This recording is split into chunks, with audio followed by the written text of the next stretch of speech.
Ar prisimetate opozicijos kritiką siūlymui į LRT įstatymą įtraukti stebėjimą, kaip LRT laikosi nuomonių pluralizmo, bei ar ji neleidžia įsivyrauti vienašališkoms politinėms pažiūroms?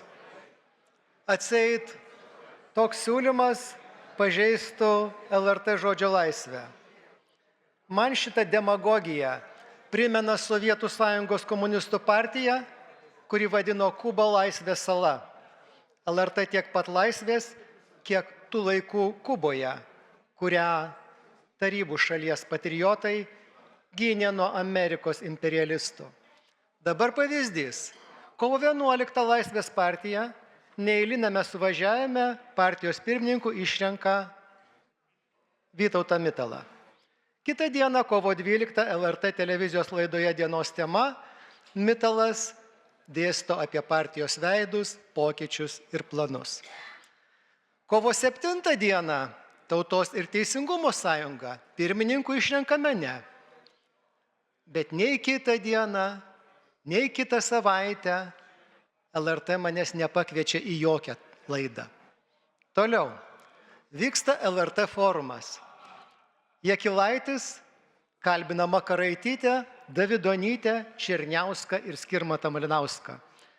Kitai nuomoniai erdvės tiek pat, kiek tais laikais, kai televizijai vadovavo toksai liūdnai pagarsėjęs Juozas Kolelis, vėliau tapęs Nacionalinio gelbėjimo komiteto nariu, o Nacionalinio gelbėjimo komitetas organizavo sausio 13 perversmą. Kolelis vėliau buvo nuteistas. Toliau. Čia žodžio laisvė. Naujasis židinys Aidai atsisako publikuoti Kęstučio Girniaus tekstus. Buvusio laisvosios Europos radijo direktoriaus. Jiems nepatinka jo nuomonė. Tai čia vadinasi žodžio laisvė. Už tokią laisvę mes kovojame 1988-1991. Tokią televiziją gydėme sausio 13. O ne. Tai yra ne tai, už ką kovojame. Tai yra tai, prieš ką mes kovojame. Dabartinė LRT laisvė, tai laisvė vienus cenzuruoti, o kitus reklamuoti. Tai laisvė naudoti 80 milijonų savo propagandai. Tai yra nuomonės formavimui.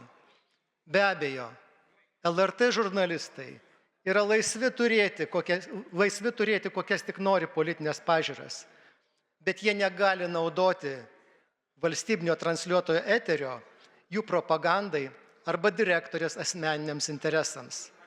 Ir būtent generalinė direktorė privalo tą užtikrinti. Lieka tik klausimas, ar jinai to nesugeba, ar paslėpta politinė reklama LRT eteryje vykdoma jos nurodymu. Ačiū uždėmesi.